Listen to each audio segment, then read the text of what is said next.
তুলসী পাতায় কেন রাতে স্পর্শ করা নিষেধ?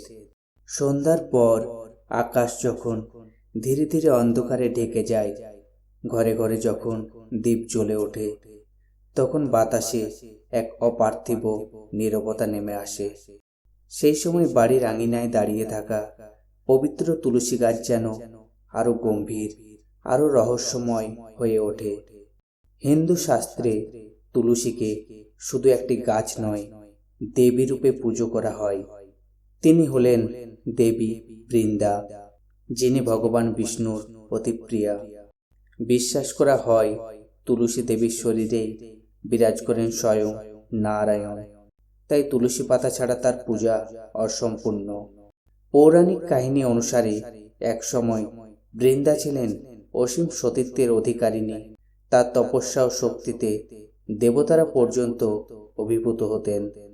কিন্তু ভাগ্যের এক কঠিন পরীক্ষায় তার জীবন ভেঙে যায়। সেই আঘাতে তিনি পৃথিবীতে তুলসী গাছ রূপে জন্ম নেন। তখন ভগবান বিষ্ণু তাকে আশীর্বাদ দেন, তুমি হবে আমার সর্বাধিক প্রিয়া, তোমার পাতা ছাড়া আমি পুজো গ্রহণ করব না। কিন্তু কেন রাতে তুলসী পাতা স্পর্শ করা নিষেধ? সূর্যাস্তের পর তুলসী দেবী বিশ্রামে যান। যেমন আমরা দিনের শেষে ক্লান্ত হই, তেমনি দেবীরও বিশ্রামের সময় আছে। রাত হলো দেবতাদের সূক্ষ্ম লীলার সময়। সেই সময় তুলসী পাতা স্পর্শ করা মানে দেবীর বিশ্রাম ভঙ্গ করা। এটি অশুভ ও অসম্মানজনক বলে মনে করা হয়।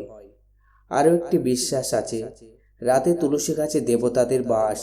বিশেষ করে শ্রীহরি নিজে তুলসীর কাছে অবস্থান করেন। তাই অন্ধকারে তুলসী পাতা ছিঁড়লে তা ভগবানের অবমাননা হিসেবে ধরা হয়। এই কারণে আমাদের পূর্বপুরুষেরা বলতেন, যদি পুজোর জন্য তুলসী পাতার প্রয়োজন হয় তবে সূর্যাস্তের আগে সংগ্রহ করে রাখতে হবে। আর যদি ভুলে যাও তবে পরের দিন ভোরে স্নান করে প্রার্থনা জানিয়ে কৃতজ্ঞতা প্রকাশ করে পাতা তুলতে হবে।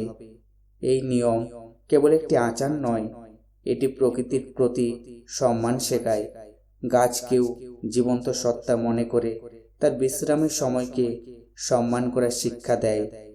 তাই পরের বার যখন সন্ধ্যার অন্ধকারে তুলসী গাছের সামনে দিয়ে যাবেন, একটু থেমে প্রণাম করে নিঃশব্দে বলো, মা তুলসী, তোমার আশীর্বাদ যেন আমাদের ঘর আলোয় ভরিয়ে রাখে। কারণ তুলসী শুধু একটি পাতা নন, তিনি ভক্তি, শ্রদ্ধা আর ভালোবাসার প্রতীক। ভিডিওটি ভালো লাগলে কমেন্টে লিখবেন জয় তুলসী মাতার জয়। ভিডিওটি লাইক করবেন, শেয়ার করবেন।